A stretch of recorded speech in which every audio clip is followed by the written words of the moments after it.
You are standing on a small, muddy island in the middle of the river Seine, and the night air of Paris carries the sharp, metallic taste of an approaching frost.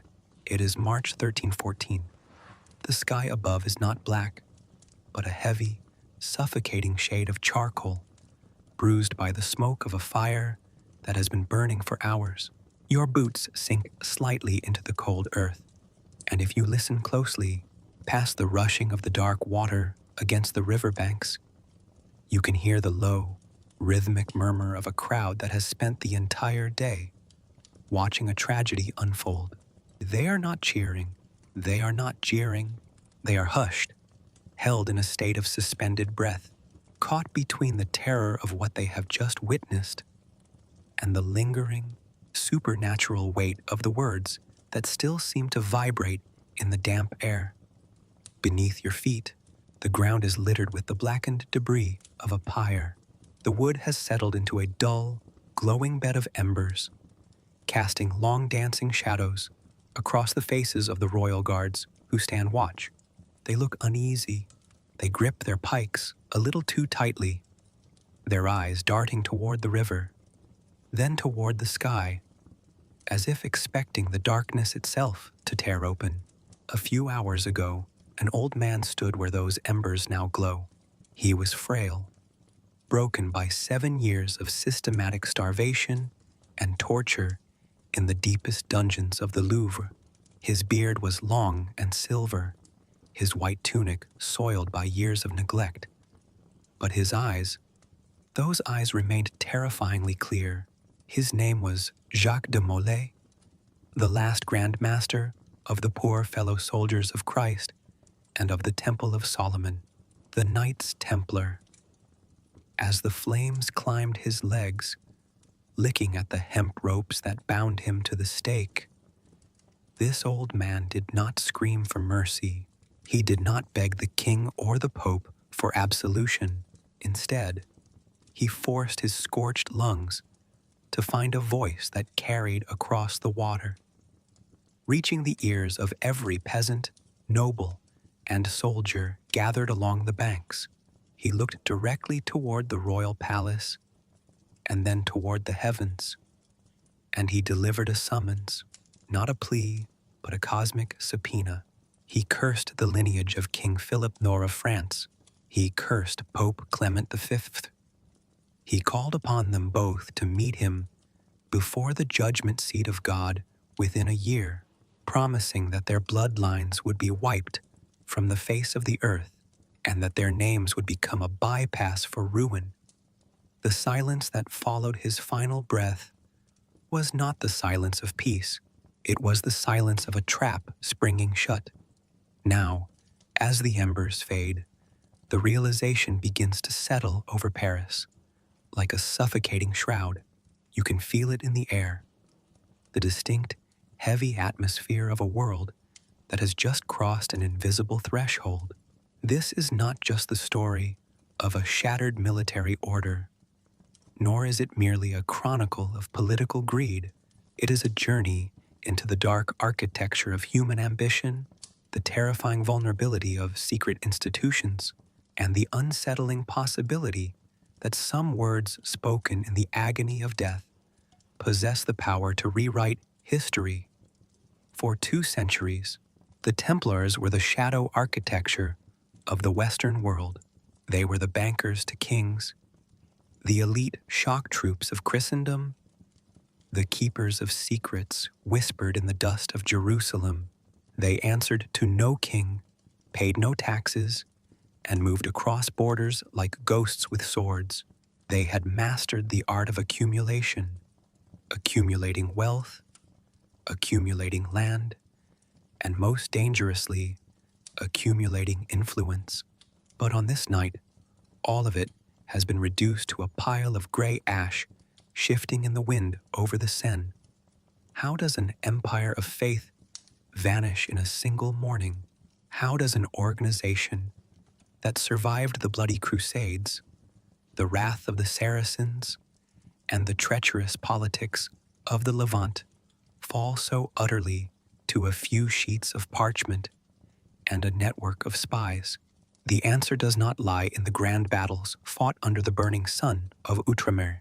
It lies in the quiet, dark corners of the human psyche, in the terrifying insecurity of a king who owed more money than his kingdom was worth, and in the quiet compromise of a pope who valued his earthly throne more than his heavenly mandate. If you look across the river toward the palace of the Cité, you can see the faint, warm glow of candlelight through the high Gothic windows. King Philip IV, known to history as Philip the Fair, because of his cold, flawless, porcelain-like features, is looking out at the same darkness you are. He is a man who rarely speaks, who moves through his court like a moving statue, possessing a terrifying piety that masks an insatiable hunger for control. To Philip, the Templars were not holy warriors. They were an intolerable anomaly. They were a state within his state, a military force loyal only to Rome, sitting upon mountains of wealth that his own empty treasury desperately needed. For years, the king watched them. He watched their silent processions, their secret chapter meetings, held behind closed doors under the cover of night, where no outsider was ever permitted to enter. And in that silence, Philip's imagination and the imagination of his ruthlessly brilliant minister, Guillaume de Nogaret, found the perfect weapon. They realized that the greatest vulnerability of any secret society is the blank canvas it presents to the public mind. When people do not know what happens behind closed doors, they will believe anything. They will believe that the knights spit upon the cross. They will believe that they worship a severed, bearded head named Baphomet. They will believe that the men who swore vows of poverty and chastity were indulging in the darkest, most blasphemous vices. The trap was laid with exquisite, bureaucratic precision. On Friday, October 13th, 1307, a date that would send an echo of bad luck through the centuries, the king's men struck simultaneously across France. At dawn, hundreds of knights were arrested in their beds, completely blindsided. They were not offered a trial of swords. They were handed over to the inquisitors, masters of the psychological and physical fracture. As you listen to the river Seine lap against the muddy shore of the Ile des Juifs, you must understand the psychological warfare that took place in those damp cells. These were men who had faced the elite cavalry of the Mamluks without flinching, men trained to view martyrdom as the ultimate victory. Yet, in the isolation of the king's dungeons, they were broken, not just by the rack or the thumbscrew, but by a systematic stripping away of their identity. They were denied the sacraments. They were told that their Grand Master had already confessed, that their brothers had abandoned them, that the Pope himself had sanctioned their destruction. The inquisitors didn't just want confessions, they wanted the complete demolition of the Templar mythos. Jacques de Molay was not a philosopher. He was an aging soldier, a man of the sword who had spent his youth defending the crumbling outposts of the Holy Land. When he was thrust into this web of legalistic malice, he was outmatched. He confessed to the charges under the agony of torture, signed his name to the fabrications of the king's lawyers, and for 7 years, he lived with the crushing weight of his own betrayal. He had survived the physical pain, but his soul was rotting in the dark until today. Today, when brought before the papal commission to hear his final sentence of life imprisonment, something within the old soldier snapped. The psychological chains broke. He realized that the only thing left to save was not his flesh, but the honor of the memory of his brothers. He recanted his confession. He stood tall, shook off the hands of the guards, and declared that the accusations were a lie, a political fiction designed to steal what the Templars had built with blood. By doing so, he knew he was sealing his fate. Under French law, a relapsed heretic could not be imprisoned. They had to be burned. The fire that consumed Jacques de Molay was meant to be the final chapter, a definitive punctuation mark that erased the Templars from the ledger of history. King Philip wanted a clean slate, a kingdom consolidated under his absolute will, free from the financial debts he owed to the order. But as the smoke dissipates into the Parisian night, a cold draft seems to blow through the streets. The crowd disperses in an eerie, profound silence, carrying the memory of that dying curse back to their hearths. You can feel the tension in the air, the sudden, shivering realization that perhaps the Grand Master's words were not the desperate ranting of a dying man, but an initiation of a spiritual collapse. The grand narrative of the Templars did not end on the stake. It shifted, it went deeper, moving from the physical world of stone fortresses and golden treasuries into the realm of myth, secret survivals, and an enduring shadow that would haunt the monarchies of Europe for generations to come. The water of the Seine continues to flow, black and indifferent, carrying the ashes of the last Grand Master out toward the sea. The stage is set, the fire is dying, and the curse has been cast into the gears of fate. The modern world thinks it understands how the Middle Ages ended, but here, in the damp chill of this river island, you are looking at the exact moment the medieval certainty fractured, giving birth to a darker, more paranoid age of secrecy and shadow.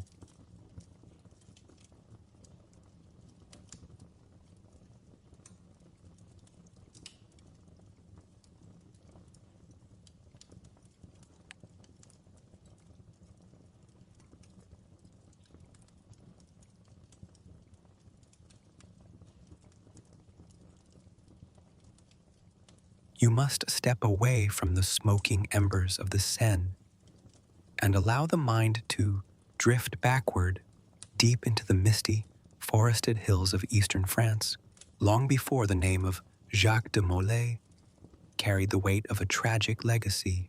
To understand the collapse of an empire, you must first understand the soil from which its foundations grew.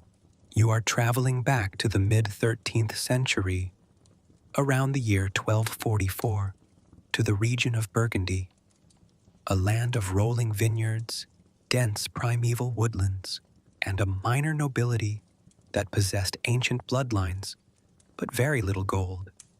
Imagine a cold, stone manor house tucked away near the village of Molay.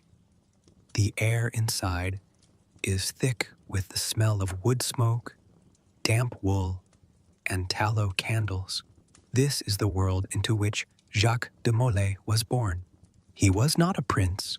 He was the son of a lower-tier nobleman, a member of the petite noblesse. In this era, being born into such a family meant you were suspended in a precarious social limbo. You possessed the right to bear a coat of arms. You were expected to maintain the honor of a knight, and you were trained from childhood in the brutal arts of medieval warfare. Yet, you lacked the vast estates and the ancestral revenues required to maintain a grand retinue. For a young man in this position, the world offered very few paths forward. You could stay on your family's modest land, watching the inheritance divide until it became meaningless, or you could look to the grand structures of the church and the military orders to carve out a destiny. As a boy, young Jacques would have grown up under the heavy, intoxicating shadow of the Crusades. The stories whispered around the hearth fire during the long Burgundian winters were not tales of romance, but of iron, blood, and salvation. He would have heard of his ancestors who had traveled to the distant east, a land described in sermons as a terrestrial paradise constantly besieged by the forces of the infidel.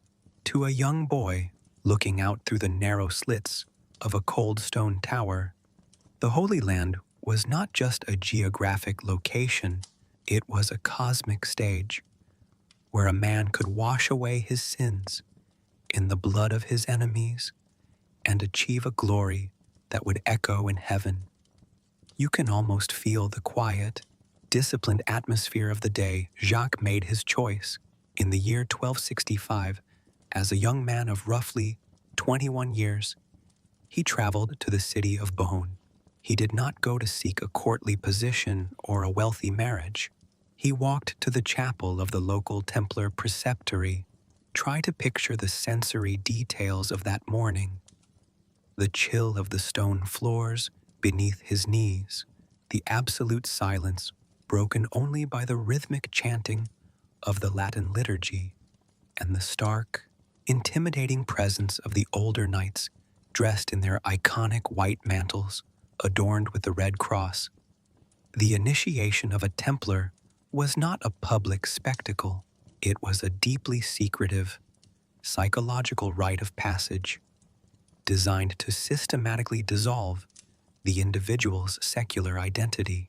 When Jacques stepped across the threshold of that chapel, he was leaving the world of his father, his family name, and his personal ambitions behind. He was asked a series of piercing, uncompromising questions by the presiding preceptor.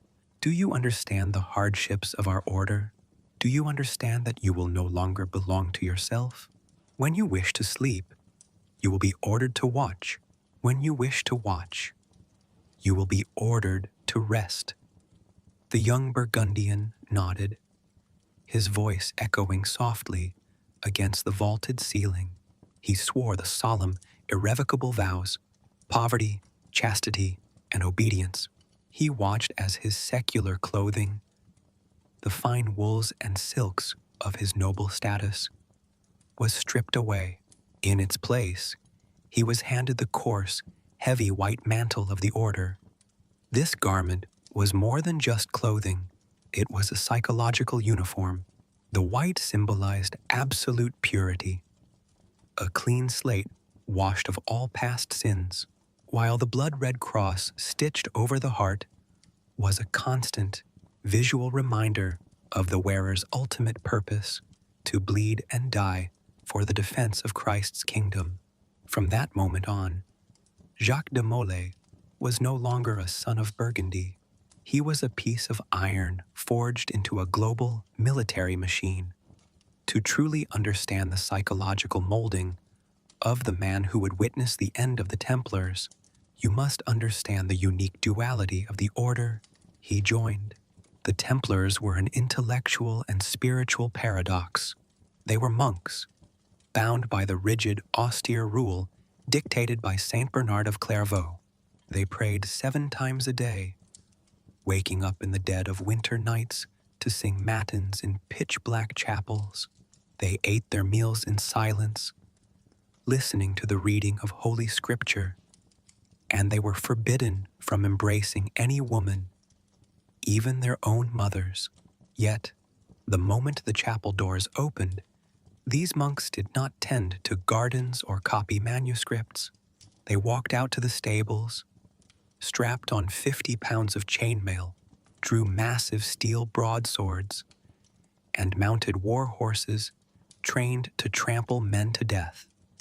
They were the militia Christi, the ultimate synthesis of religious fanaticism and professional military efficiency. In the 13th century, the European feudal levy was chaotic, disorganized, and driven by personal vanity. Knights fought for individual glory, often breaking ranks to chase plunder or fame. The Templars changed all of that. They brought an institutional discipline to the battlefield that had not been seen since the Roman legions. A Templar knight was forbidden from retreating unless the odds against him were greater than 3 to 1, and even then, he could only do so with the explicit command of his officer to abandon the white banner with the black and white squares. The beau séant was an act of treason that resulted in immediate expulsion, a fate worse than death for a man who had staked his entire salvation on his membership in the order. Young Jacques de Molay spent his formative years absorbing this culture of absolute discipline and institutional pride. He was not a scholar, nor was he a mystic. The records suggest he was a practical, competent administrator and a reliable soldier. He did not spend his time contemplating complex theological nuances. He focused on the logistics of war.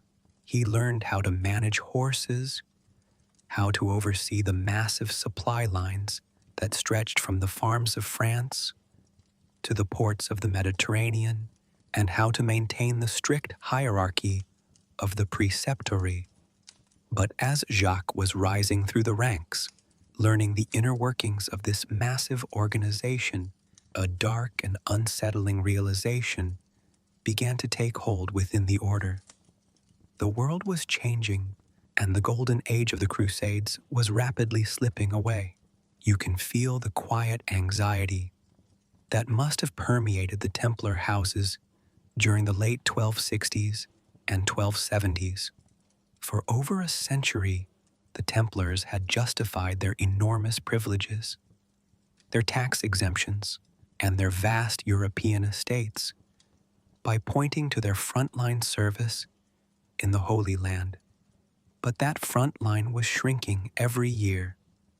The brilliant and ruthless Mamluk Sultan, Baybars, was systematically tearing down the Crusader strongholds one by one, fortresses that had stood for generations. Antioch, Caesarea, Jaffa were falling to the unstoppable tide of the Egyptian armies. The Christian territories in the Levant were being compressed into a narrow, desperate strip of coastline centered around the heavily fortified city of Acre. Jacques de Molay was eventually transferred to the east, arriving in the Holy Land during this twilight era. Imagine the profound psychological impact this transition must have had on the Burgundian knight. He had grown up with an idealized, mythic vision of Outremer, a land of triumphant Christian kings and invincible Crusader castles. Instead, he stepped off the ship into a world characterized by geopolitical desperation, cynical political compromises, and a looming sense of inevitable doom. The Christian barons of Acre were fractured, spending more time plotting against one another than preparing for the final assault. The Italian maritime republics of Genoa and Venice were fighting private wars in the middle of the harbor, while the Templars and their bitter rivals, the Knights Hospitaller, frequently clashed over territorial rights and political influence. During these years in the East, Molay witnessed firsthand the brutal reality of a dying ideal. He saw that the grand spiritual mission of the Crusades had become a logistical nightmare. He watched his brothers die, not in glorious battles that expanded the borders of Christendom, but in desperate, grinding sieges designed merely to buy a few more months of survival. It was during this period of hardship that Molay's worldview became rigidly fixed. He developed the stubborn, unyielding mindset of a soldier holding a fort that everyone else has abandoned. He became fiercely defensive of the order's honor and institutional autonomy, viewing any criticism from outsiders as an insult to the memory of the thousands of Templars who had bled into the desert sands. This psychological rigidity would become his defining trait, and ultimately his fatal flaw. He could not see that the world outside the Templar fortresses was evolving. He could not comprehend that the monarchs of Europe were no longer pious lords, willing to defer to the authority of the Pope and his holy knights. A new political beast was emerging in the West, the centralized nation-state, driven by cold bureaucratic efficiency, legalistic manipulation, and a desperate need for financial liquid capital.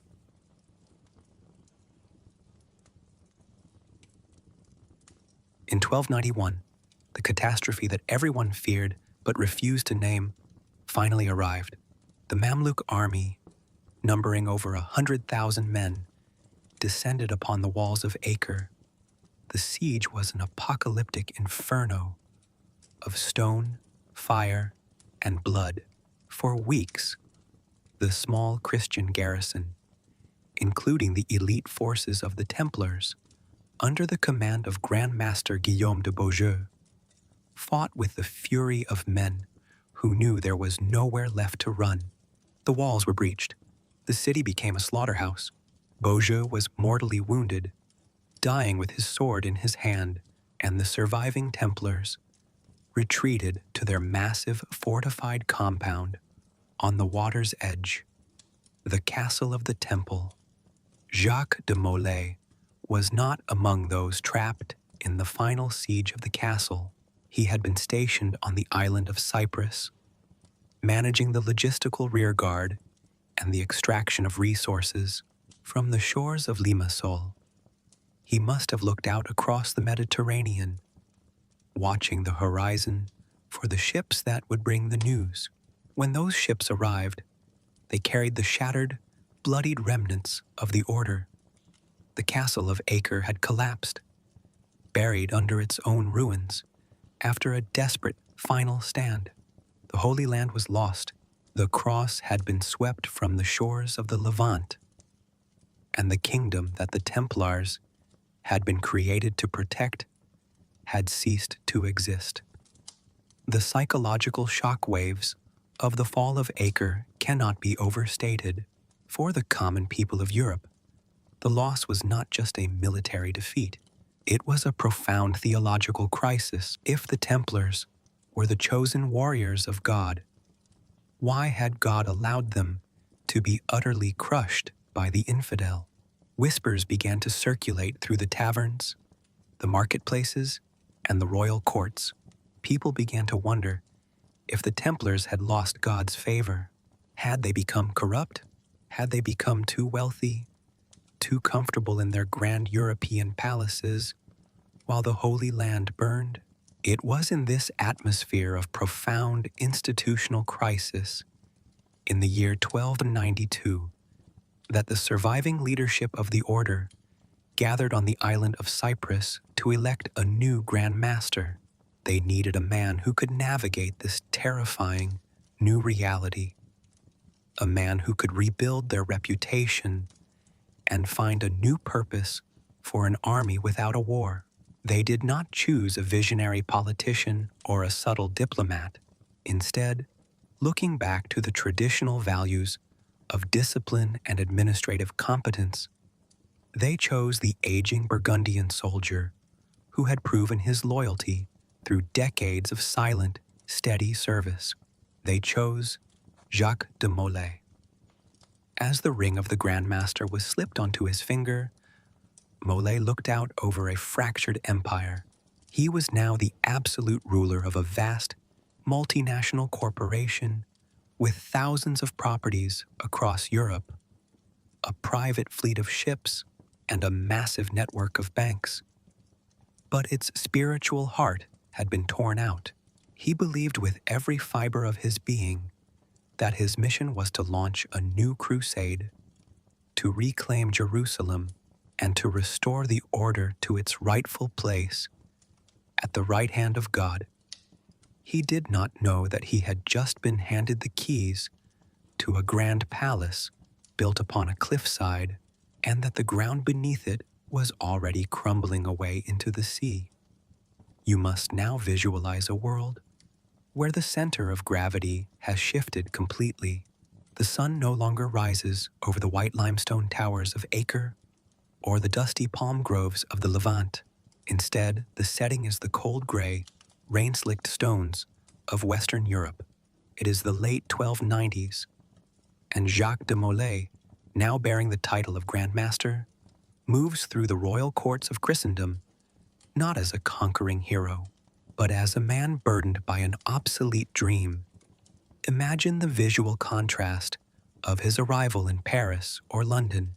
He travels with a grand retinue of knights, their white mantles snapping in the damp northern wind, their heavy war horses clopping rhythmically over stone bridges. To the common people lining the muddy streets, they still look like demigods, walking legends wrapped in iron and piety. But if you look closely at the face of the aging Grand Master, beneath his iron-gray chainmail coif, you see the profound exhaustion of a man trying to sell a crusade to a continent that has grown tired of dying for Jerusalem. Molay's ascent to the pinnacle of the order was not marked by a sudden, brilliant grasp of statecraft. It was marked by an unyielding, almost desperate focus on reorganization.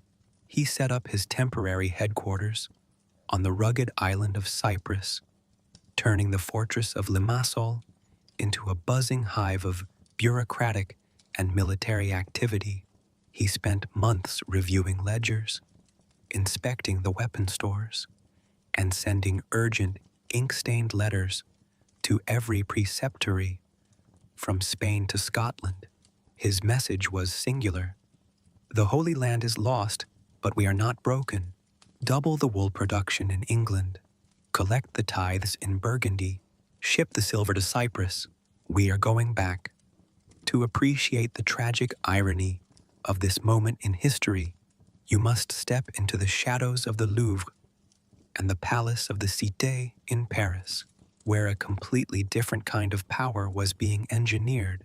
King Philip V, Philip the Fair, sat upon the throne of France. If Jacques de Molay was a relic of the old world, a man of simple faith and martial honor, Philip was a terrifyingly modern creature. He was an absolute monarch who viewed the world through the cold, calculating lens of state sovereignty and financial survival. France, in the early 1300s, was a superpower on the verge of bankruptcy. Philip's endless wars with England and his expensive campaigns to subdue the stubborn, wealthy burghers of Flanders had drained the royal treasury to the dregs. The king had tried every desperate economic trick in the medieval book. He had debased the royal currency, systematically reducing the silver content of French coins until they were worth a fraction of their face value, causing rampant inflation and triggering violent riots in the streets of Paris.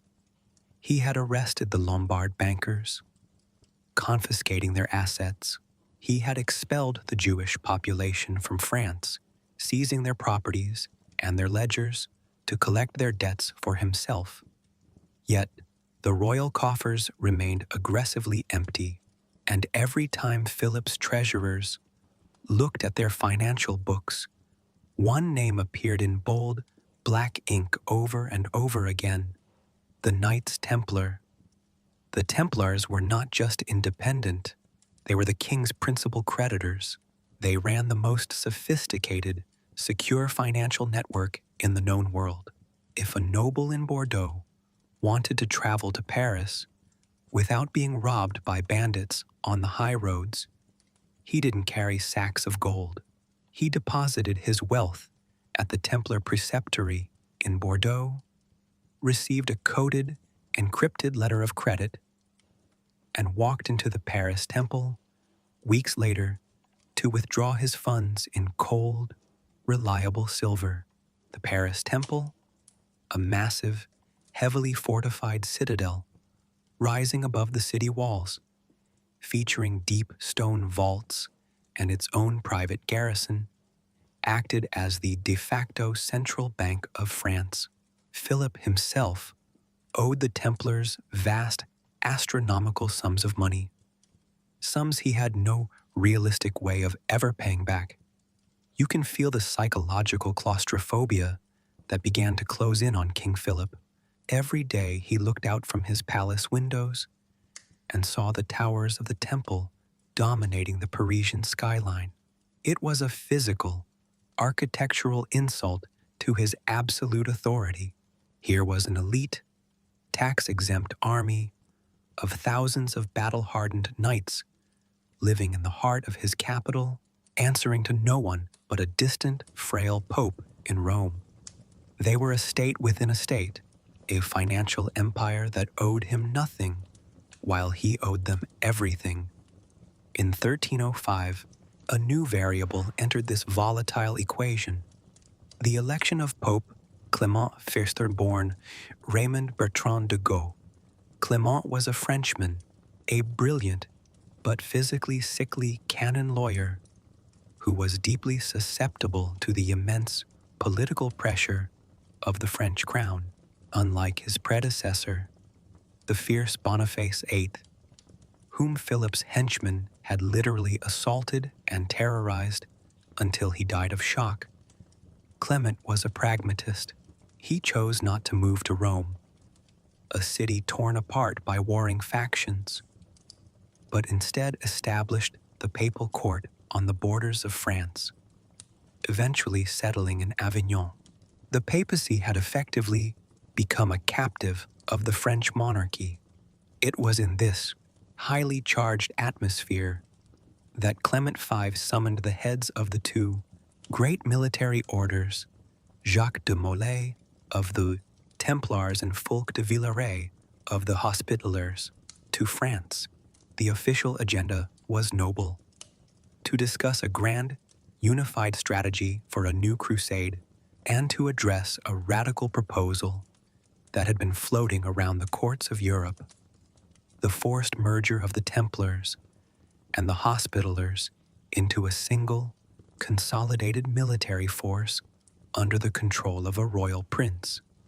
Imagine the fateful meeting in 1306 when Jacques de Molay arrived at the papal court. He did not come as a submissive petitioner. He came with the immense, stubborn pride of an institution that had spent 2 centuries bleeding for the church. He presented the Pope with a long, meticulously detailed memorandum, arguing passionately against the merger. Molay argued that a merger would destroy the healthy emulation between the two orders that had driven them to acts of incredible bravery on the battlefield. He argued that the logistics of blending 2 distinct organizational cultures. To Molay, the proposal was not an efficiency measure. It was a hostile takeover. It was an attempt by secular monarchs to castrate the independence of the Templars and harness their immense wealth for state wars rather than the holy liberation of Jerusalem. His arguments were logical from a purely conservative, military standpoint, but he was completely blind to the political trap that was being constructed around him. By flatly refusing to compromise, by rejecting the merger, and insisting on the absolute preservation of every single Templar privilege, he alienated the one man who had the spiritual authority to protect him, the Pope. King Philip and his chief minister, the ruthlessly pragmatic Guillaume de Nogaret, watched this diplomatic gridlock with profound satisfaction. They realized that Molay could not be reasoned with, nor could he be bought. If the Templars could not be absorbed and controlled, they had to be utterly destroyed. But how do you destroy an organization of holy warriors, universally revered for centuries as the frontline heroes of Christendom, without triggering a massive civil war or an excommunication from the Church? The answer lay in the dark, legalistic genius of Nogaret, he understood that in the medieval mind, there was one crime that superseded all others, a crime so foul that it dissolved all feudal oaths, all legal protections, and all human empathy: heresy. If you could convince the world that the Templars were not servants of Christ, but a secret, satanic cult operating in the dark, their armor would turn to dust, their wealth could be legitimately seized by the crown, and the Pope would be forced by his own theological laws to abandon them. The mechanism for this character assassination arrived in the form of a man named Jacques de Molay, a disgruntled, expelled former Templar who had been imprisoned for murder. In his damp cell, Floyrin whispered a series of jaw-dropping, horrific secrets to his cellmates, claims that eventually reached the ears of the king's spies. He claimed that during the secret initiation ceremonies of the order, new recruits were forced to deny Christ, spit upon the crucifix, and engage in ritualistic acts of obscenity and homosexual corruption. He claimed they worshipped a strange demonic idol with 3 faces and a long beard, an entity that filled them with dark, forbidden powers. To a modern mind, these accusations read like a paranoid, fabricated script designed to hit every single cultural taboo of the 14th century. But to King Philip's inner circle, it was the ultimate political gift. Nogaret didn't care if the charges were true. He cared that they were useful. He began to quietly build a massive, bureaucratic dossier of slander, employing an extensive network of paid informants, apostate ex-monks, and professional witnesses. During the winter of 1306 and the spring of 1307, Jacques de Molay moved the treasury of the order from Cyprus to the Paris temple. He brought with him 12 horses laden with gold and silver coins, along with countless sacred relics retrieved from the ruins of the Holy Land. He walked right into the lion's den, completely unaware that the walls were already closing in. He began to hear the whispers, the strange, unsettling rumors circulating through the courts that the Templars were being investigated for unnatural vices, showing the profound, naive arrogance of an old soldier who believed his honor was a shield. Molay actually approached Pope Clement and requested a formal papal investigation into the rumors. He was so utterly convinced of the order's purity that he believed an official inquiry would easily clear their name and silence their critics once and for all. He did not realize that by asking for an investigation, he had handed the king the perfect legal pretext to strike. The tension reached its absolute zenith in October 1307. On October 12th, Jacques de Molay attended a grand royal funeral in Paris, the funeral of Catherine of Courtenay, the wife of the king's brother. Molay was given a position of immense honor at the ceremony. He walked beside the royal family, holding one of the cords of the pall, treated with the utmost respect by King Philip himself. The king looked into the eyes of the Grand Master, offering a cold, flawless smile of reassurance. Less than 24 hours later, the sky over France tore open. In the pitch-black hours of dawn on Friday, October 13th, 1307, sealed parchment orders that had been sent weeks in advance to every royal bailiff, sheriff, and soldier across France were broken and read simultaneously. The instructions from the king were absolute, written in a tone of hysterical religious urgency. A bitter thing, a lamentable thing, a thing horrible to think upon and terrible to hear, has come to our ears. These wolves in sheep's clothing are insulting Christ, denying God, and destroying the realm. At the exact same moment, across the kingdom, ironclad boots kicked open the doors of every Templar preceptory.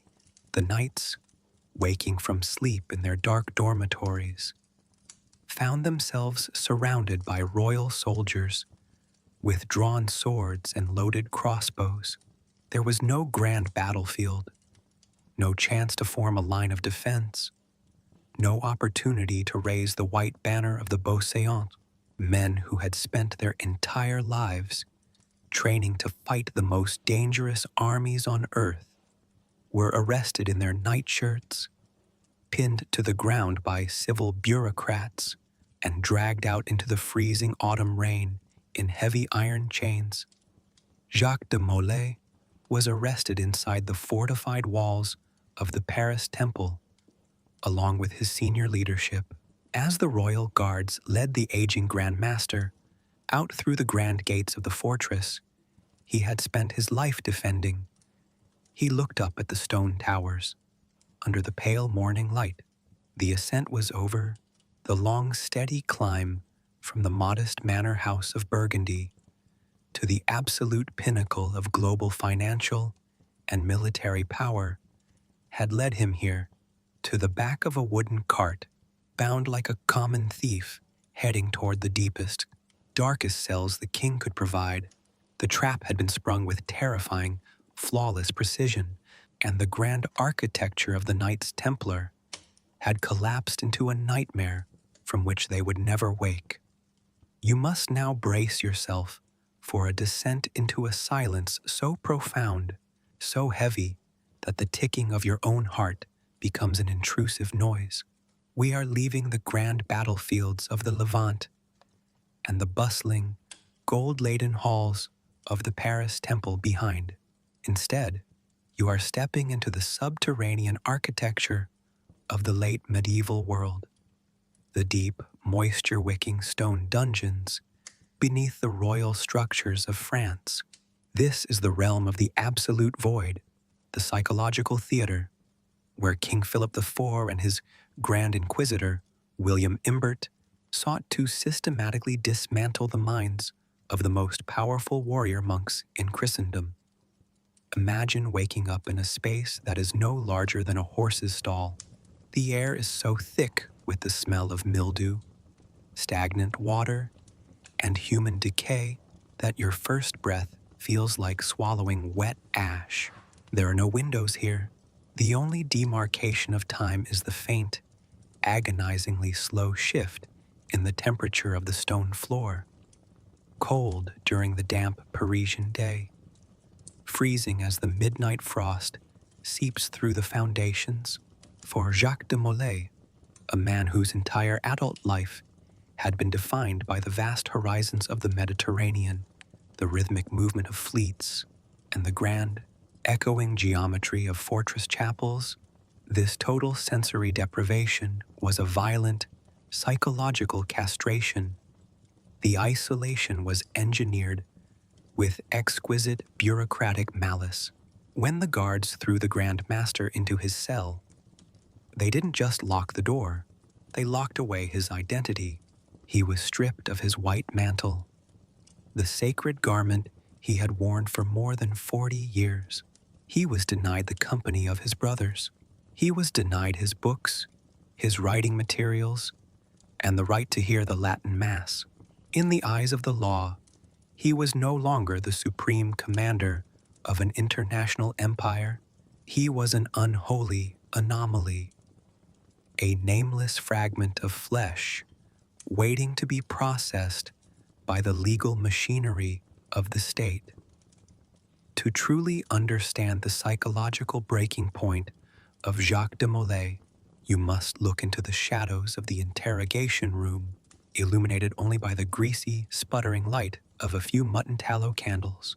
The inquisitors who sat across from him were not wild, bloodthirsty executioners.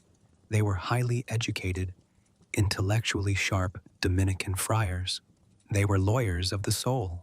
They moved with a slow, deliberate, terrifying calm, turning the pages of their parchment dossiers with ink-stained fingers while the instruments of physical fracture rested quietly in the corner.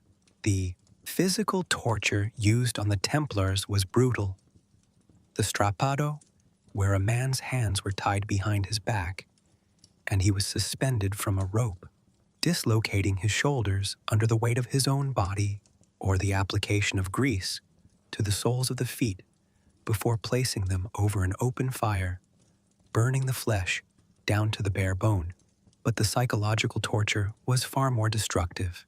The inquisitors understood that a soldier trained to face a Mamluk cavalry charge could easily find the courage to die on his feet if he believed he was a martyr for Christ. Therefore, they had to convince him that his martyrdom was an illusion. They lied to Molay with a cold, convincing fluency, day after day, as he sat shivering in his damp rags. They told him that his entire order had already confessed. They fabricated testimonies, reading aloud the supposed confessions of his closest friends and provincial commanders. "Your brothers have abandoned you, Jacques," they would whisper into the dark. "They have admitted to the spitting. They have admitted to the obscene kisses. They have begged the king for mercy. And the king, in his infinite Christian charity, has granted it. You are the only one left holding on to this grand lie. If you do not confess, you are not a hero. You are an obstinate heretic who will burn in this life and rot in hell for eternity." You can feel the moment the spiritual armor of the Grand Master cracked. He was an old man, over 60 years old. His body weakened by decades of military campaigns and the sudden, catastrophic shock of starvation. He was illiterate in the complex legal language of the inquisitorial courts. He was profoundly alone, cut off from any counsel, and his mind was being systematically poisoned by the false reports of his brother's betrayals. He began to doubt his own memory, his own reality. If everyone else had confessed, how could he stand alone? On October 24th, 1307, just 11 days after his arrest, Jacques de Molay collapsed under the immense, crushing weight of this isolation. He knelt before the inquisitors and allowed his lips to form the words of betrayal. He confessed to the central, most devastating charge, that during his initiation into the order 40 years prior, he had been instructed to deny Christ and spit upon the cross. He insisted, with a desperate, lingering shred of pride, that he had spit near the cross, not on it, and that he had denied his Savior with his mouth, but never with his heart. But to the king's lawyers, these small theological distinctions were meaningless. A confession was a confession. They had what they needed: the signature of the Grand Master of the Temple, certifying that the foundation of his order was built upon a blasphemous lie. The psychological consequence of this confession was immediate and devastating. The king's machinery did not hide Molay's shame. They weaponized it. They forced the Grand Master to repeat his confession publicly before the assembled masters and students of the University of Paris. Imagine the profound humiliation of that scene. The old warrior standing on a wooden platform in the center of the city, his voice cracking with shame, telling the intellectual elite of Europe that the white mantle of the Templars was a shroud for satanic corruption. He wrote letters to his own knights across France, commanding them to submit to the inquisitors and confess their sins, effectively destroying the internal discipline and the mutual trust that had held the order together for 2 centuries. For King Philip, this was the pinnacle of his isolation strategy. He had successfully cut the head off the snake. By breaking Molay, he had neutralized the Templars' ability to resist. But the game was far from over.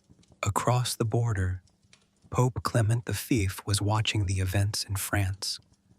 With a growing sense of horror and deep institutional panic, Philip had acted without papal authorization. He had arrested an order that answered exclusively to Rome, using civil courts and royal bailiffs to try spiritual men. It was a direct, violent assault on the supreme authority of the papacy. In a desperate bid to reassert his control, Clement V issued a series of papal bulls demanding that the property and the persons of the Templars be handed over to the Church. He sent 2 cardinals to Paris to personally interview the Grand Master and the senior leadership. It was during this brief window, in the summer of 1308, at the castle of Chinon, that Jacques de Molay attempted a desperate, silent rebellion. Away from the immediate, terrifying presence of the king's guards, Molay told the papal representatives that his previous confessions were completely false, extracted under the intense fear of torture and the psychological manipulation of his captors. The cardinals, recognizing the immense political implications of this reversal, quietly granted Molay absolution, restoring him to the sacraments of the Church, but keeping him in custody. The document detailing this secret trial, the Chinon parchment, would be lost in the papal archives for nearly 700 years, a silent testament to a hidden compromise that could not save the men it was meant to protect. The king's reaction to the Pope's interference was a masterclass in political terrorism. Philip didn't retreat. He escalated. He made it clear to Clement V that if the papacy did not cooperate in the total destruction of the Templars, the French crown would initiate a formal post-mortem trial against the late Pope Boniface VIII, accusing him of heresy, sorcery, and sodomy, an action that would utterly shatter the moral legitimacy of the entire Catholic Church. Clement, physically frail and politically surrounded, folded under the pressure. The ultimate betrayal arrived in the spring of 1312 at the Council of Vienne.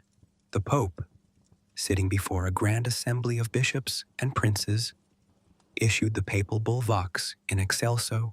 He admitted that the charges against the Templars had not been definitively proven beyond a legal doubt, but he declared that because of the immense scandal, the confessions of the Grand Master, and the permanent damage to the order's reputation, the Knights Templar were officially dissolved by apostolic provision. Their vast properties were to be transferred to their ancient rivals, the Knights Hospitaller, though King Philip would deduct massive, astronomical, administrative fees that effectively emptied the Templar treasuries into the French royal vault. With the stroke of a feather pen, the institutional existence of the Templars was erased from the earth. The thousands of knights across Europe were reassigned to other orders, pensioned off, or left to fade into the landscape as quiet, broken men. But for Jacques de Molay and 3 of his senior commanders, Geoffrey de Charnay, Hugues de Perrot, and Geoffroy de Gonneville, there was no release. They were kept in the dark, isolated cells of the Louvre for 2 more years, forgotten by a world that had moved on, suspended in a legal limbo, while the state and the Church decided what to do with the living ghosts of the temple. You must realize the absolute, suffocating loneliness of those final 2 years. Molay was now a master without a domain, a general without an army, a heretic who had been absolved but remained behind iron bars. He had spent 7 years in captivity, his mind battered by a relentless cycle of confessions, recantations, and absolute silence. He had betrayed his brothers. He had signed the death warrant of his own legacy, and he had watched the grand, sacred structure he loved vanish into a sea of legalistic paperwork. The walls of his cell were not just stone, they were the boundaries of a complete psychological ruin.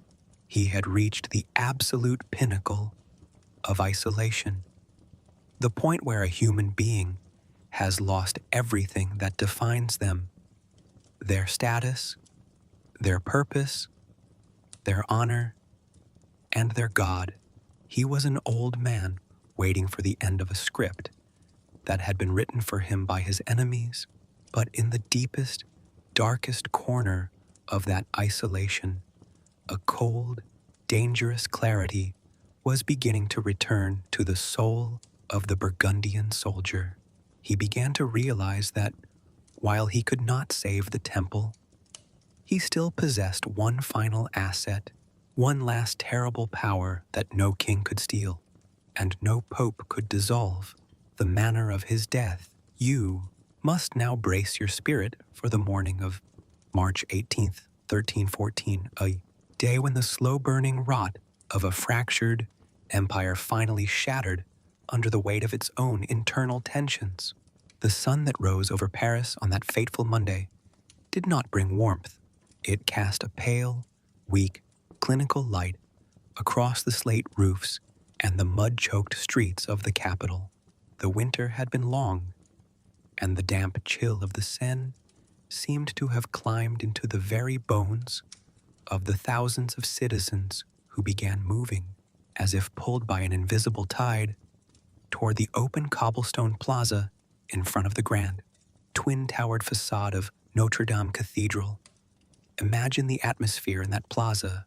It is a space thick with human breath, the smell of damp wool, stable manure, and the sharp vinegar scent of cheap wine being sold by street vendors at the edges of the crowd. In the center of the square, the king's carpenters had spent the previous evening erecting a massive wooden scaffold. It rose high above the heads of the populace, a stage designed for a grand piece of legalistic theater.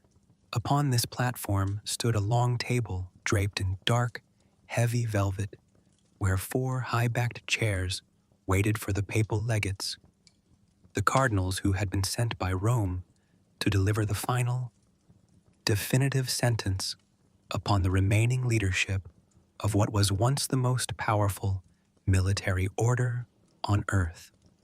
When the heavy oak doors of the bishop's palace finally groaned open, a profound, heavy silence rippled through the crowd.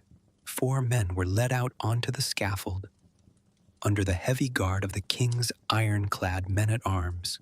They moved with the stiff, faltering steps of men who had not seen the sun in years. Their skin was the color of old parchment, translucent and yellowed by the deep mold of the Louvre's cells. Their hair and beards were long, tangled mats of silver and gray, and their bodies were bent, hollowed out by 7 years of systematic deprivation. At the head of this tragic procession walked Jacques de Molay, the Grand Master, accompanied by Geoffrey de Charnay, the preceptor of Normandy. To look into the eyes of Jacques de Molay on that platform is to understand the absolute devastation of an identity systematically dismantled by the state. For 7 years, he had been a legal phantom, a piece of political leverage traded back and forth between the cold, porcelain fingers of King Philip IV and the trembling, ink-stained hands of Pope Clement V. He had confessed to abominations. He had recanted those confessions in secret. He had been absolved, and he had been lied to over and over again. He had been led to believe that this day would bring the final closure of his long nightmare, that by standing quietly, reading a prepared statement of submission, and accepting a sentence of perpetual, silent imprisonment, he would be allowed to live out his remaining days in a quiet monastery cell, away from the terrifying machinery of the Inquisition. The cardinals took their seats, their rich scarlet robes presenting a violent, bloody contrast to the gray rags of the prisoners. One of the churchmen stood, unrolling a long, heavy parchment bull. His voice, trained in the grand cathedrals of Italy and the south of France, carried clearly over the silent, upturned faces of the Parisian crowd. He began to read the long ledger of the Templars' shame. He read the confessions of 1307. He detailed the spitting upon the cross, the denial of Christ, the worship of the bearded head, the systemic corruption that had allegedly rotted the order from its very foundation. With every sentence that echoed across the plaza, you can almost feel the physical weight pressing down upon the shoulders of Jacques de Molay. He stood there, his old hands trembling slightly within the iron manacles that bound his wrists, looking out over the sea of faces. These were the people who had once cheered the white mantles of his knights, the people whose money had been secured by his banks, the people whose kingdom had been protected by the blood of his brothers. Now, they were looking at him not with reverence, but with a detached, morbid curiosity, the look one gives to a dying beast before it is cleared from the road. The climax of the cardinal's reading arrived with a chilling, bureaucratic finality, because the prisoners had confessed, because they had submitted to the mercy of the Holy Mother Church, and because they had remained penitent throughout their long confinement. The Church would not demand their blood. The sentence was delivered: perpetual and absolute imprisonment. They were to be taken back to the dark cells, buried alive within stone walls, cut off from the light of the sun and the memory of mankind until their hearts stopped beating. For two of the prisoners, Hugues de Perraud and Geoffroy de Gonneville, this sentence was a relief. They bowed their heads, their lips moving in silent prayers of gratitude for their lives, and stepped back into the shadows of the guards. They were ready to vanish into the dark, to become footnotes in a grand ledger of state consolidation. But as the guards stepped forward to take the arms of Jacques de Molay, something within the old Burgundian soldier broke. Or perhaps it did not break. Perhaps it finally aligned. The long, agonizing years of compliance, the crushing guilt of his own betrayal, and the sudden, terrifying realization that his compliance had achieved nothing but the permanent, eternal dishonor of his memory, coalesced into a single, incandescent moment of psychological rebellion. He shook off the hands of the royal guards with a sudden, unexpected strength that shocked the men at arms. He stepped to the very edge of the wooden scaffold, his iron chains clanking violently against the timbers, and he looked directly out at the crowd. The voice that emerged from the throat of the Grand Master was not the cracked, submissive whisper of an old man broken by the rack. It was the ancient, booming voice of the commander of Acre, a voice that had been trained to carry across the roar of surf and the clash of iron on the battlefields of the Levant. He did not read the statement his captors had prepared for him. Instead, he tore the script of the king to shreds with his very first words. "I think it only right," Molay cried out, his voice vibrating against the stone walls of Notre Dame, "that in these last moments of my life I should speak the truth, before heaven and earth, and before you all as my witnesses. I declare that I have committed the most heinous crime. But my crime is not the heresy they accuse me of. My crime is that I lied. I lied to save my own miserable flesh from the agony of the fire. I confessed to crimes that the Knights Templar never committed." The plaza exploded into a chaotic, terrified murmur. The cardinals jumped from their high-backed chairs, their faces turning from pale astonishment to deep crimson fury.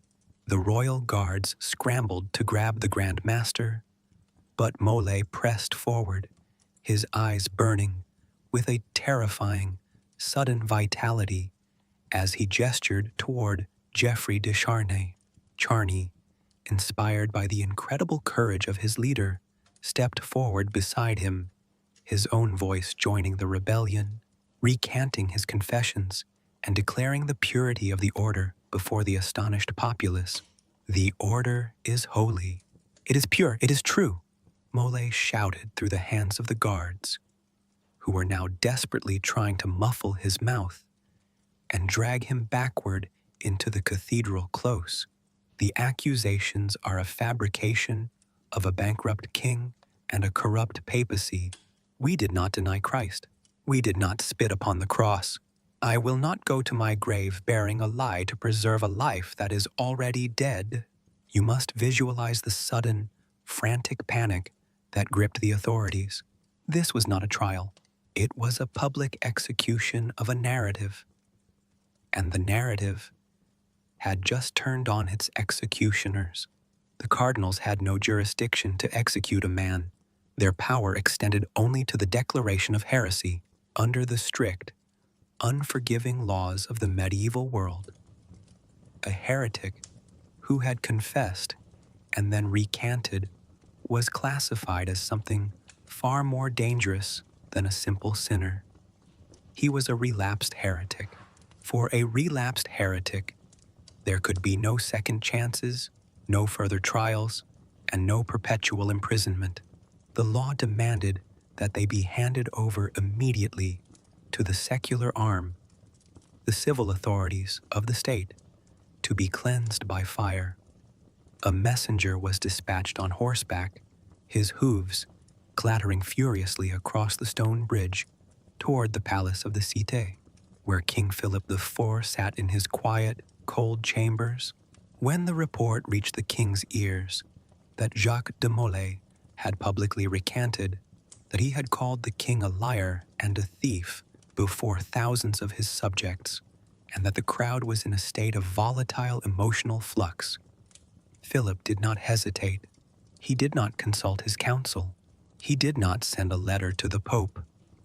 His porcelain face remained perfectly calm, but his eyes, according to the chroniclers of the day, turned to iron. The king's command was brief, delivered with the absolute, chilling efficiency of a modern dictator. "Take them, burn them before the sun sets." The site chosen for the execution was designed to be both a functional solution and a profound psychological statement.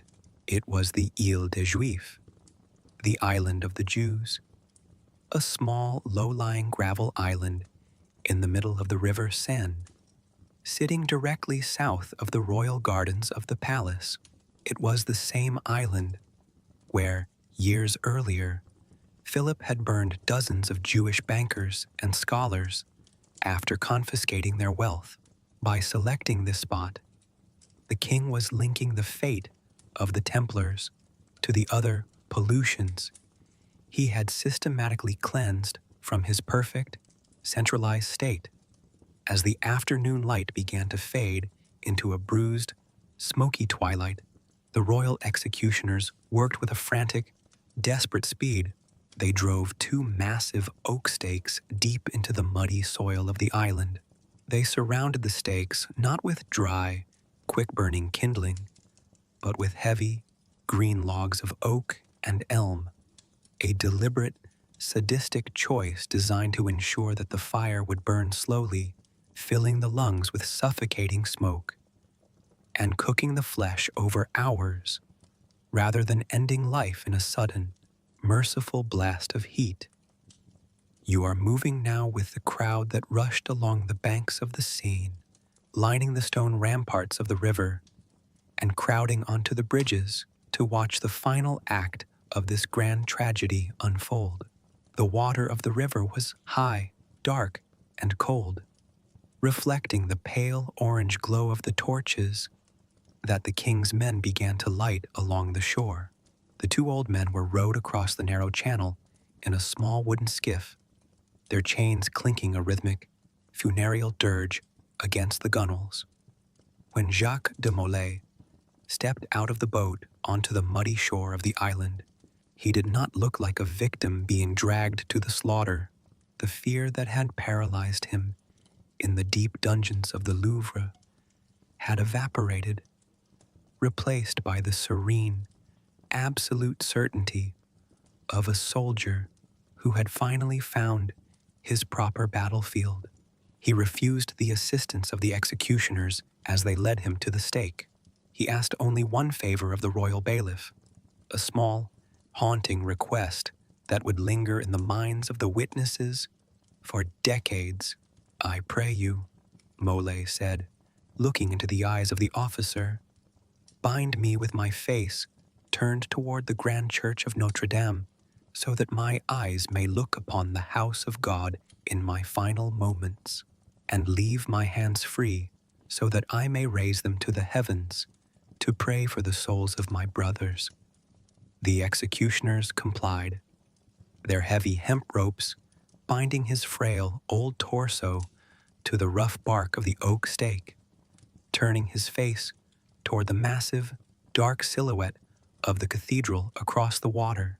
They piled the heavy, green logs around his legs, stacking them up to his waist, until he appeared to be growing out of the wood itself. Geoffrey de Charny was bound to the second stake, just a few feet away, his eyes fixed on his Grand Master, finding his own courage in the absolute, unshakable composure of his leader. The torch was applied. The fire took hold slowly, agonizingly so. The green wood hissed and spit, sending thick, acrid plumes of gray smoke into the damp night air before the first, dull orange tongues of flame began to lick at the bare feet of the last Grand Master. The crowd along the banks held its collective breath. They expected the screams. They expected the desperate, animalistic begging that usually accompanied the slow destruction of human flesh by fire. But the screams never came. As the flames climbed his legs, blackening the skin and melting the fat, Jacques de Molay stood erect within the smoke. His body shook with the uncontrollable, physical tremors of neurological shock, but his spirit remained locked in a state of absolute terrifying focus. He raised his unchained hands toward the darkened heavens, his long fingers stretching toward the stars, and his voice broke through the crackle of the green wood, carrying across the black water of the Seine to the thousands of ears waiting on the shore.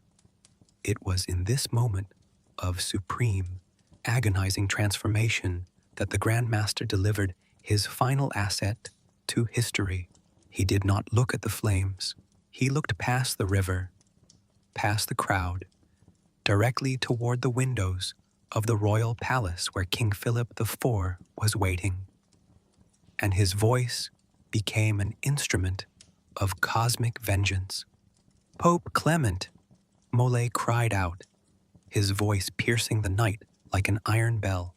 "King Philip, before a year has run its course, I summon you both to appear before the judgment seat of God, where you will receive your just punishment. Cursed be your names, cursed be your bloodlines to the 13th generation. The temple will be avenged." The words were not the random shrieks of a dying man.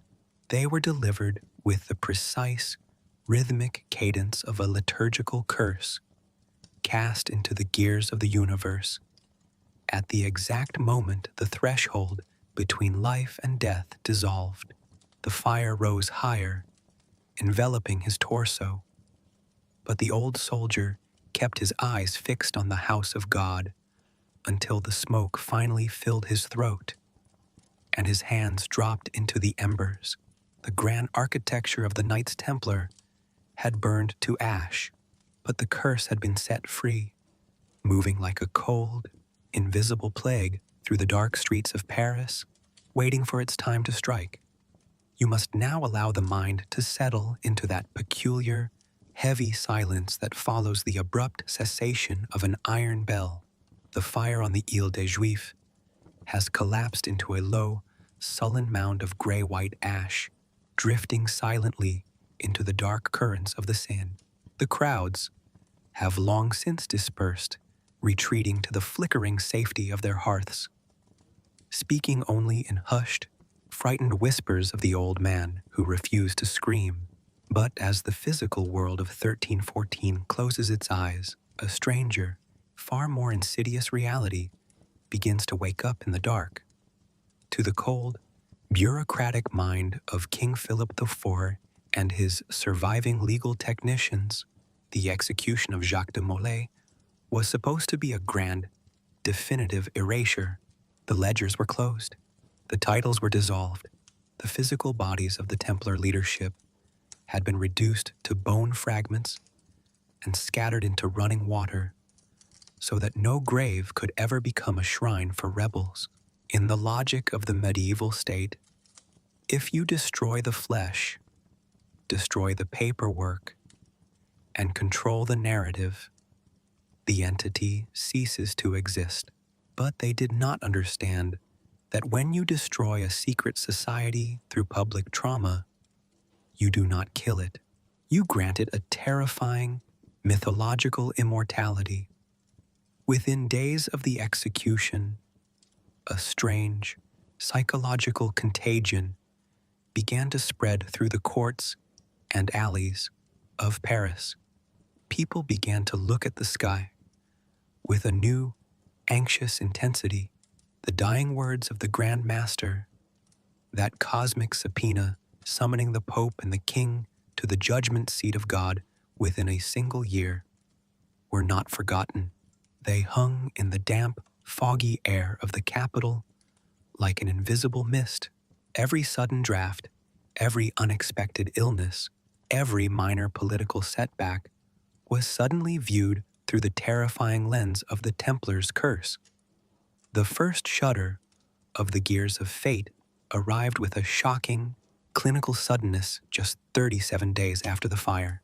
Pope Clement V was staying at the papal residence in Roquemaure, near Avignon. He was a man who had spent his entire pontificate managing his physical fragility, constantly tormented by chronic digestive illnesses that his doctors could never quite name. On the night of April 20th, 1314, a sudden, violent spasm tore through his abdomen. The chroniclers record that his internal organs seemed to collapse in a single, agonizing night, his body racked by a bloody, unrelenting fever that left his physicians helpless. As Clement lay dying, his chamberlains and servants, gripped by a sudden, superstitious panic, allegedly abandoned his bedchamber, stealing the gold candlesticks and rich vestments from his tables before his breath had even left his lungs. In the chaos, a candle was knocked over onto the heavy drapes. Before the guards could react, the funeral bed caught fire, and the corpse of the Pope, who had dissolved the Knights Templar, was severely charred by the flames before the fire could be extinguished. When the news reached Paris that Clement had died within the year and that his body had been scorched by fire, just like Jacques de Molay, a collective shiver ran down the spine of Western Europe. The curse had found its first target. King Philip IV watched the report of the Pope's death with his characteristic porcelain detachment, but those close to him noticed a subtle, unsettling change in the absolute monarch. He became quieter, more isolated, spending hours staring out into the royal gardens, toward the river island where the stakes had stood. He was 46 years old, a man in the absolute prime of his physical life, famed for his strength and his unyielding health. He believed he had decades left to consolidate his empire, to watch his 3 healthy sons grow the lineage of the House of Capet into an unstoppable European dynasty. Then came November, on a cold, misty morning, while hunting wild boar in the dense, ancestral forests of Pont Saint-Maxence, the king's horse suddenly stumbled, or perhaps, as some whisper, the king saw something in the shadows of the trees that caused him to lose his grip on the reins. He suffered a massive, internal cerebral stroke, collapsing from his saddle into the damp leaves. He was carried back to the palace of the Cité, the very palace from which he had signed the execution orders for the Templars. For days, the absolute ruler of France sat paralyzed in his bed, unable to speak, his cold, flawless face frozen into a mask of silent terror. His mind remained perfectly clear, trapped inside a useless cage of bone and flesh, forced to contemplate the fast approaching boundary of his one-year deadline on November 29th, 1314, exactly 8 months and 16 days after the death of Jacques de Molay. King Philip IV drew his final, rattling breath. The second target had fallen, but the curse was not done with the House of Capet. The true horror of the Grand Master's final summation lay in its generational scope. Cursed be your bloodlines to the 13th generation. What followed over the next 14 years remains one of the most extraordinary, catastrophic collapses of a royal dynasty in human history. Philip had 3 adult sons, each of them healthy, each of them crowned in rapid succession: Louis XV, Philip IV, and Charles IV. One by one, with a bizarre, rhythmic regularity, the sons died. Louis X died of a sudden, violent lung illness after a game of tennis in 1316. His infant son, John the Posthumous, lived for only 5 days, dying in his cradle under a cloud of dark suspicion. Philip V passed away without a male heir in 1322. After a sudden bout of dysentery, Charles IV followed him to the grave in 1328, his own line completely extinguished in less than a generation. The grand ancient lineage of the Capetian kings, which had ruled France for more than 3 centuries with unbroken stability, was utterly wiped from the earth, plunging the kingdom into the catastrophic, bloody chaos of the 100 Years' War. To the mind of the 14th century, the ledger was clear. The ghosts of the temple had broken the crown of France. Yet, as the physical structures of the French monarchy fractured, the true secret of the Templars was migrating into an entirely different realm, the realm of the shadow architecture of the human imagination. You must understand that when an organization as vast, as wealthy, and as deeply initiated as the Templars vanishes in a single morning, the human mind refuses to accept that it is simply gone. The vastness of their estates and the sheer volume of their missing wealth created a vacuum that could only be filled by myth. Whispers began to travel along the maritime trade routes, from the rugged coastlines of Portugal to the hidden glens of Scotland.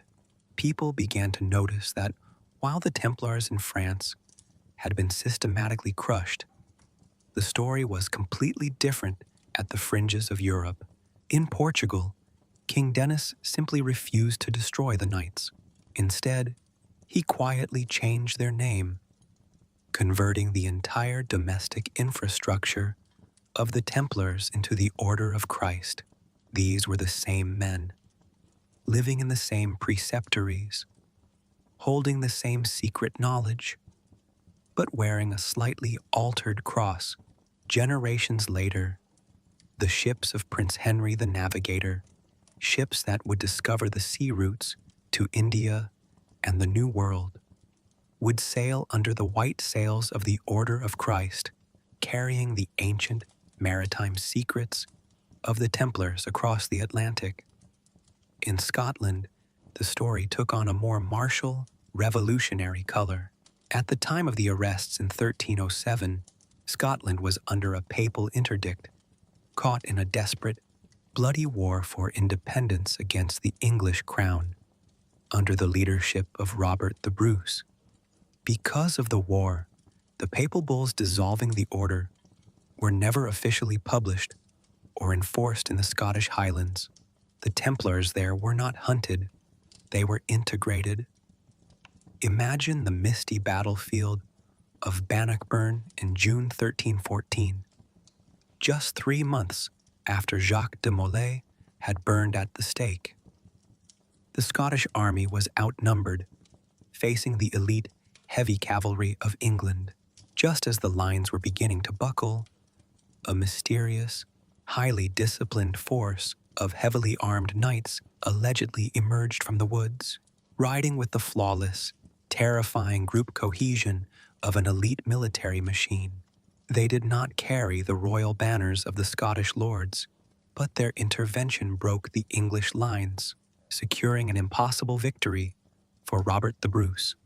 For centuries, the tradition would endure that these shadow warriors were the surviving Templars of the North, who had traded their white mantles for the plaid of the Highlanders, burying their ancient rituals deep within the fabric of the Scottish guilds.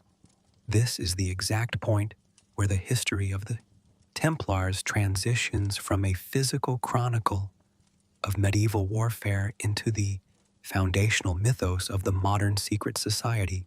If you travel forward in time, past the Renaissance and into the Enlightenment, you find that the memory of Jacques de Molay underwent a strange esoteric resurrection. In the mid-18th century, a new form of high-degree Freemasonry began to emerge in Germany and France. The strict observance, founded by Baron von Hund. Hund claimed that he had been initiated by mysterious, anonymous, superior authorities into a hidden lineage that stretched directly back to the surviving Knights of the Temple. According to this mythic architecture, the Templars had not died on the Ile des Juifs. They had gone underground, preserving their ancient Solomonic architecture, their advanced financial formulas, and their psychological systems of initiation within the ritualistic chambers of the Masonic lodges. Jacques de Molay was no longer viewed merely as a tragic Burgundian soldier. He was transformed into the ultimate archetype of the betrayed master, the keeper of a primordial truth who chose the fire over submission to a corrupt world. The psychological power of this myth is staggering. It shows that the greatest mistake King Philip IV made was not the cruelty of the execution, but his failure to understand the nature of symbols. By burning the Grand Master, he provided the Western esoteric tradition with a perfect, eternal martyr. The name of the Templars became a blank slate upon which every subsequent generation could project its own deep anxieties about power, secrecy, and the hidden manipulation of history. Whether they are viewed as the keepers of the Holy Grail, the secret architects of the French Revolution, or the hidden hand behind the global banking systems, the modern obsession with the Templars is the ultimate validation of Jacques de Molay's final gamble. He understood, in those final moments within the smoke of the Seine, that an empire built on stone and gold can always be dismantled by a king with enough swords and paper, but an empire built upon an unresolved mystery sealed with a dying curse and a refusal to break under torture. That is a structure that can never be torn down because it lives forever in the dark, creative corners of the human soul. You must now allow the heavy, cinematic curtain of history to gently descend. Let the echoes of the iron bells fade completely from the mind, and let the cold, Violent currents of the river Seine quiet down into a still, smooth mirror of black glass. We are leaving the grand conspiracies, the collapsing dynasties, and the centuries of esoteric myths behind. The long journey through the shadow architecture of the Templar Empire has reached its destination not in a place of noise and fire, but in a space of profound, nocturnal rest. Imagine the river island now, centuries after the final words of Jacques de Molay were cast into the stars. The mud, the stakes, and the green oak logs have long since been washed away by the relentless movement of time. Today, if you were to walk to the western tip of the Ile de la Cité in Paris, down into the quiet, secluded park known as the Square du Vert Galant, you would find a peaceful grove of willow trees weeping over the water.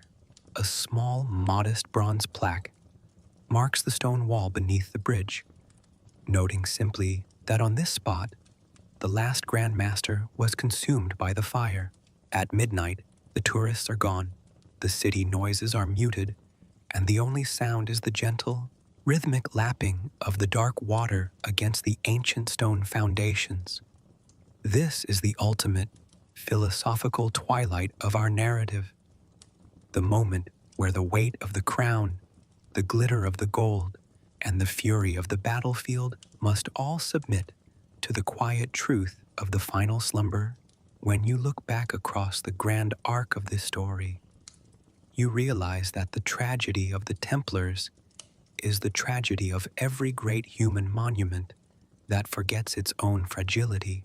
They built an empire of stone, iron, and silver that seemed invulnerable to the passage of generations. Yet, it was brought down not by a grand clash of civilizations, but by the quiet, ink-stained stroke of a pen in the hands of a debt-ridden king. It is a profound reminder, as the mind prepares to drift into its own quiet night, of the transitory nature of all earthly power. The magnificent castles that once dominated the horizons of the Levant are now beautiful, hollow ruins, their stones slowly returning to the desert dust. The vast treasuries that King Philip Thor risked his very soul to confiscate were spent within a few generations, dissolved into the chaotic, forgettable expenses of state building. The House of Capet, which thought it was securing its absolute authority for a millennium, vanished into the shadows of history within 14 years of the Grand Master's death. In the end, the things that truly survived were not the physical structures or the financial ledgers. What survived were the words spoken from the smoke, the unyielding, psychological refusal of an old soldier to allow his honor to be erased by the state. Jacques de Molay's final incandescent rebellion proved that there is a component of the human spirit that cannot be managed by bureaucrats, cannot be broken by isolation, and cannot be consumed by the fire. Let the quiet, dark rhythm of the water close over the memory of the temple, the long-dead knights, the absolute monarchs, the compromised popes, and the secret lineages have all been reconciled by the deep, indifferent peace of the centuries. Their battles are finished, their debts are cleared, and their mysteries have found a permanent, safe home in the dark corners of our imagination. The air around you is cool, safe, and still. The heavy iron armor of the day can now be stripped away, piece by piece, just as the white mantles were left behind on the stone floors of the chapel. There are no more traps to avoid, no more interrogations to face, and no more empires to defend. The story has reached its equilibrium. The fire has gone out, the ash has settled, and the last secret of the Templars is simply the absolute, undisturbed serenity of the dark. Close your eyes to the pale light of Notre Dame and the distant shadows of Paris. Allow the mind to sink deeper into the black, quiet currents of the river, drifting away from the world of history and statecraft and moving gently, slowly, into the profound, unburdened peace of the final slumber